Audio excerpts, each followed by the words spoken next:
ओम शांति। आज 11 मई 2022 की साकार मुरली। आज बाबा ने कहा, मीठे बच्चे, तुम ही बहुत काल से बिछुड़ी हुई हो। तुमने ही पूरे 84 जन्मों का पाठ बजाया। अब तुम्हें दुख के बंधन से सुख के संबंध में जाना है, तो अपार खुशी में रहो। प्रश्न, अपार खुशी किन बच्चों को सदा रह सकती है? उत्तर, जिन्हें निश्चय है कि पहला, बाबा हमें विश्व का मालिक बनाने आया है। दूसरा, हमारा सच्चा बाबा वही गीता का सच्चा सच्चा ज्ञान सुनाने आया है। तीसरा, हम आत्मा अब ईश्वर की गोद में बैठे हैं। हम आत्मा इस शरीर सहित बाप की बनी हूँ। चौथा, बाबा हमें भक्ति का फल अर्थात सद्गति देने आया है। पांचवा, बाबा ने हमें त्रिकालदर्शी बनाया है।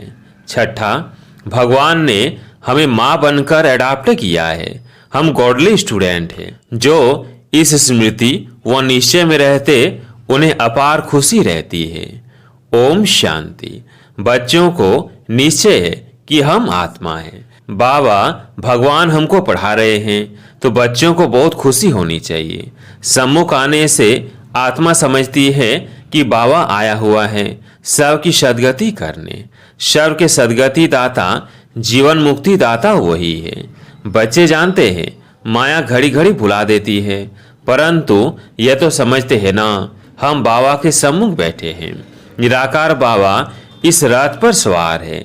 जैसे मुसलमान लोग पटका घोड़े पर रखते हैं, कहेंगे इस घोड़े पर मोहम्मद की सवारी थी, निशानी रख देते हैं। यहाँ तो है निराकार बाबा की प्रवेशता। बच्चों को बहुत खुशी होनी चाहिए। स्वर्ग का मालिक बनाने वाला बाबा व विश्व का मालिक बनाने वाला बाबा आ गया है। बाबा है गीता का सच्चा सच्चा भगवान। आत्मा की बुद्धि बाप की तरफ चली जाती है। यह आत्माओं का लाभ। बाप के साथ यह खुशी किन्हों को चढ़ती है? जो बहुत काल से अलग हुए हैं। बाबा खुद भी कहते हैं, मैंने तुमको सुख के संबंध में भेजा था, अब दुख के बंधन में हो। तुम अभी समझते हो सब तो 84 जन्म नहीं लेते।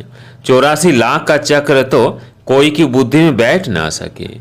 बाबा ने 84 का चक्र बिल्कुल ठीक बताया है। बाबा के बच्चे 84 जन्म लेते रहते हैं। अभी तो तुम जानते हो, हम आत्मा इन आर्गन्स द्वारा सुनते हैं। बाबा इस मुख द्वारा सुना रहे हैं। खुद कहते हैं, मुझे इन आर्गन्स का आधार लेना पड़ता है। इनका नाम ब्रह्मा रखना पड़े। प्रजापिता ब्रह्मा तो मनुष्य चाहिए ना। सूक्ष्म वतन में थोड़ी कहेंगे। प्रजापिता ब्रह्मा स्थूल वतन में आकर कहते हैं, मैं इस ब्रह्मा तन में प्रवेश कर तुमको अडॉप्ट करता हूँ। तुम जानते हो हम आत्माएं ईश्वर की गोद में जाती है। शरीर बिगर तो गोद हो न सके। आत्मा कहती है, मैं शरीर द्वारा उनकी बनती हूँ। यह शरीर उसने लोन लिया है। यह जीव शरीर उनका नहीं है। परमात्मा ने इनमें प्रवेश किया है। तुम आत्मा भी शरीर में प्रवेश हुई हो ना। यह बाबा ही कहते हैं, मैं भी इसमें हूँ। कई बच्चा बन जाता हूँ, कई माँ भी बन जाता हूँ। जादूगर है ना। कई फिर इस खेलपाल को जादूगर ही समझते हैं। दुनिया में झूठी रिद्धि सिद्धि का काम बहुत चलता है। कृष्ण भी बन जाते हैं। जिनका भाव कृष्ण में होगा तो उनको झट कृष्ण दिखाई पड़ेगा। उनको मान लेंगे, फिर उनके फॉलोअर्स भी बन जाएंगे। यह तो सारी ज्ञान की बात है। पहले यह पक्का निश्चय चाहिए कि मैं आत्मा हूँ। और बाबा तो कहते हैं, मैं तुम्हारा बाप हूँ। तुम बच्चों को त्रिकालदर्शी बनाता हूँ। ऐसी नॉलेज कोई दे ना सके। भक्ति मार्ग का जब अंत होता है, तब बाप को आना पड़ता है। भल बहुतों को शिव के लिंग का अखंड ज्योति स्वरूप का साक्षात्कार होता है। जैसी जिसकी भावना होती है तो मैं पूरी करता हूँ, परंतु मेरे से कोई मिलता ही नहीं। मेरे को तो पहचानते ही नहीं है। अभी तो तुम समझते हो बाबा भी बिंदी है, हम भी बिंदी हैं। हमारी आत्मा में यह नॉलेज है, तुम्हारी आत्मा में भी नॉलेज है। यह किसको मालूम नहीं है कि हम आत्मा परम धाम में रहने वाली हैं। जब तुम बाबा के सामने आकर बैठ जाते हो तो रोमांच खड़े हो जाते हैं। ओहो, शिव बाबा जो ज्ञान का सागर है, वो इसमें बैठ हमको पढ़ाते हैं। बाकी कृष्ण व गोपियों को तो बात ही नहीं है, न यहाँ न सतयुग में होंगे। वहाँ तो हर एक प्रिंस अपने महलों में रहते हैं। इन सब बातों को वही समझेंगे जो आकर बात से बरसा लेंगे। तो यह खुशी में अंतर रहनी चाहिए। कहते भी हैं तुम माता पिता, परंतु इसका भी अर्थ नहीं समझते हैं। पिता तो ठीक है, फिर माता किसको कहा जाता है? माता तो जरूर चाहिए। इस माता की कोई माता हो ना सके। यह राज बड़ा समझने का है और बाप को याद करना है। बाप कहते हैं तुम्हारे में भी कोई अवगुण नहीं होना चाहिए। गाते भी हैं मुझ निर्गुण हारे में कोई गुण नहीं। अब बच्चों को गुणवान बनना पड़े।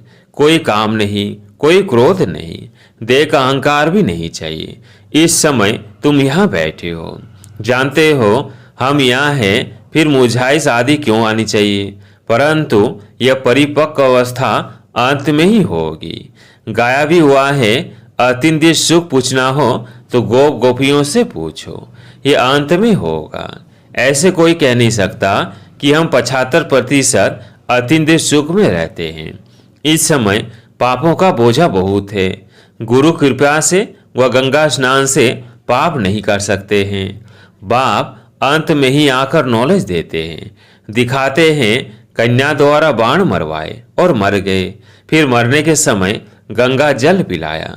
तुम यह जब बेहोश हो जाते हो तो तुमको बाबा की याद दिलाई जाती है। मामे कम, यह बच्चों को आदत पड़ जानी चाहिए।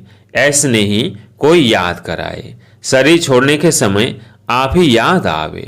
बिगर किसकी मदद के बाप को याद करना है। वे लोग तो मंत्र देते हैं, वह तो कॉमन बात है। उस समय बहुत मारामारी आदि होती है। तुम भिन्न भिन्न स्थान पर रहते हो, उस समय ऐसे नहीं कहेंगे शिव शिव कहो। उस समय पूरी याद चाहिए, लव चाहिए, तभी नंबर 1 पद प्राप्त कर सकेंगे। तुम बच्चे जानते हो मैं तुम्हारा बाप हूँ। कल पहले भी तुम बच्चों को गोल गोल बनाया था। सतयुग में योग बल से फूल बच्चे पैदा होंगे। दुख देने वाली चीज वहाँ होता ही नहीं। नाम ही है स्वर्ग, परंतु वहाँ कौन निवास करते हैं यह भारतवासी जानते ही नहीं। शास्त्रों में ऐसी बहुत बातें लिख दी है कि वहाँ भी हिरण्यकश्यप आदि थे। यह सब है भक्ति की सामग्री। भक्ति भी पहले सतो प्रधान होती है, पीछे धीरे धीरे तमो प्रधान होती जाती है। बाप कहते हैं मैं तुमको आसमान पर चढ़ाता हूँ, तुम धीरे धीरे नीचे आ जाते हो। मनुष्य कोई की महिमा है ही नहीं। सर्व का सदगति दाता एक ही बाप है। बाकी गुरु लोग अनेक प्रकार की तीर्थ यात्रा आदि सिखलाते हैं, फिर भी नीचे गिरते रहते हैं। भक्ति मार्ग में मीरा को भर साक्षात्कार हुआ, परंतु वो कोई विश्व का मालिक थोड़ी बनी। तुमको तो बाबा कहते हैं जी न बनो। तुमको काम देता हूँ, सिर्फ अलग बे को याद करते रहो। अगर थक जाएंगे, याद नहीं करेंगे तो माया कच्चा खा जाएगी। एक कहानी भी है, जिन खा गया। बाबा भी कहते हैं तुम याद नहीं करेंगे तो माया कच्चा खा जाएगी। याद में बैठने से खुशी चढ़ती है। बाबा हमको विश्व का मालिक बनाते हैं। बाबा सामने बैठे हैं, तुम आत्माएं सुनती हो। मीठे लाडले बच्चे, मैं तुमको मुक्ति धाम में ले चलने आया हूँ। बल वापिस जाने की कोशिश बहुत करते हैं, परंतु कोई जा नहीं सकते। कलयुग के बाद सतयुग, रात के बाद दिन आना ही है। तुम जानते हो सतयुग में हम ही होंगे।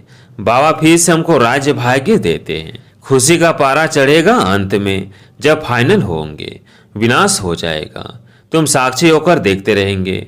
खूने ना है खेले ना। क्या गुनाह किया है जो मारने लिए बॉम्ब से आदि बनाए हैं? मरेंगे तो सही। वह भी समझते हैं हमको कोई प्रेर रहे हैं, जो नहीं चाहते भी हम यह बॉम्ब शादी बनाते हैं। खर्चा तो बहुत होता है, ड्रामा में नूंद है। इनसे विनाश होना ही है। अनेक धर्म के बीच एक धर्म राज्य कर ना सके। अब अनेक धर्मों का विनाश हो, एक धर्म की स्थापना होनी है। तुम जानते हो हम बाबा की श्रीमत पर राज्य स्थापन कर रहे हैं। वो फिर चले जाते हैं मैदान पर ड्रिल आदि सीखने के लिए। समझते हैं मरना और मारना है। यहाँ तो वो बात नहीं। बहुत खुशी रहनी चाहिए कि बाबा आया है। प्राचीन भारत का राजयोग निराकार भगवान ने ही सिखाया था, नाम बदलकर कृष्ण रख दिया है। सन्यासी लोग समझते हैं हमारा ही प्राचीन योग है। तुमको कितना अच्छी रीति समझाते हैं। बच्चे, मुझे पहचानते हो? मैं तुम्हारा बाप हूँ। मुझे ही पतित पावन ज्ञान का सागर कहते हो। कृष्ण तो पतित दुनिया में आ न सके, कृष्ण को फिर द्वापर में ले गए हैं। कितनी गलत फहमी है। बिल्कुल तम प्रधान बन गए हैं। मैं आता ही तब हूँ जब सबको मुक्ति धाम में ले जाना है। तुम जानते हो हम पढ़ रहे हैं, हम गॉडली स्टूडेंट हैं। ये सिमरन करते रहो तो रोमांच खड़े हो जाएंगे। बाबा, तुम बच्चों को ज्ञान का गर्व धारण करा रहे हैं, फिर तुम यह भूल क्यों जाते हो? बच्चा पैदा हुआ और बाबा कहने लग पड़ा।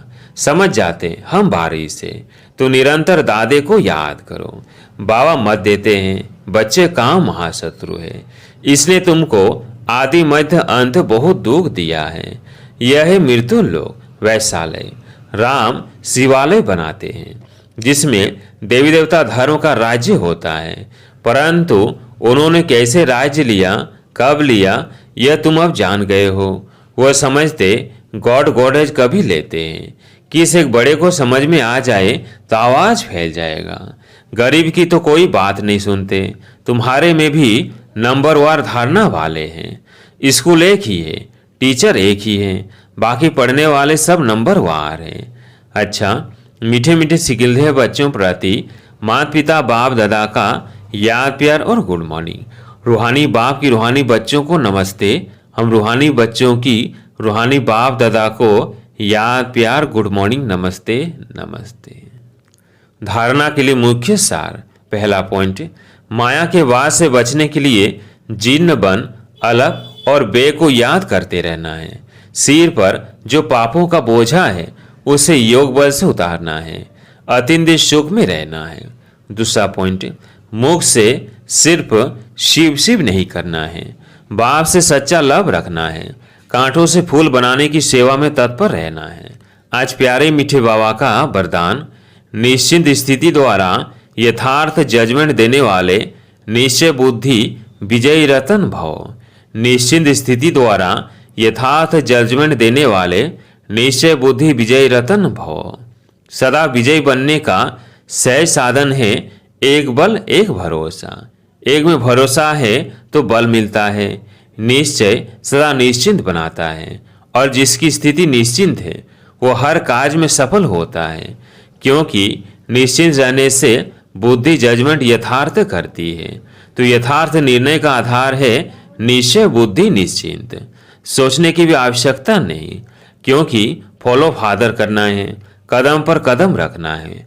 जो सीमत मिलती है उसी प्रमाण चलना है। सिर्फ सीमत के कदम पर कदम रखते चलो तो विजय रतन बन जाएंगे। स्लोगन, मन में सर्व के प्रति कल्याण की भावना रखना ही विश्व कल्याणकारी बनना है। मन में सर्व के प्रति कल्याण की भावना रखना ही विश्व कल्याणकारी बनना है। अब सुनते हैं मातेश्वरी जी के अनमोल महावाक्य। मम्मा ने कहा, इस संगम समय पर ईश्वरीय नॉलेज जो हमें मिल रही है, क्या यही नॉलेज फिर सतयुग में मिलेंगी? अब इस पर समझाया जाता है कि सतयुग में तो हम स्वयं ज्ञान स्वरूप है। देवताएं प्रारब्ध भोग रहे हैं, वह ज्ञान की लेन देन नहीं चलती। ज्ञान की जरूरत है अज्ञानियों को। सतयुग में तो सब ज्ञान स्वरूप है, वहाँ कोई अज्ञानी रहता ही नहीं है जो ज्ञान देने की जरूरत रहे। इस समय पर हम सारे विराट ड्रामा के आदि मध्य अंत को जानते हैं। आदि में हम कौन थे, कहाँ से आए और मध्य में कर्म बंधन में फंसे, फिर कैसे गिरे। अंत में हमको कर्म बंधन से अतीत हो कर्मातीत देवता बनना है। अभी जो पुरुषार्थ चल रहा है इससे हम भविष्य प्रारब्ध सतयुगी देवता बनते हैं। अगर वहाँ हमको ये मालूम होता कि हम देवताएं गिरेंगे तो ये ख्याल आने से खुशी गायब हो जाती। तो वहाँ गिरने की नॉलेज नहीं है, यह ख्यालात वहाँ नहीं रहती। हमको इस नॉलेज द्वारा अब मालूम पड़ा है कि हमको चढ़ना है और सुख की जीवन बनानी है। आधा कल्प अपनी प्रारब्ध भोग फिर अपने आप को विस्मृति कर माया के बस होकर गिर जाते हैं।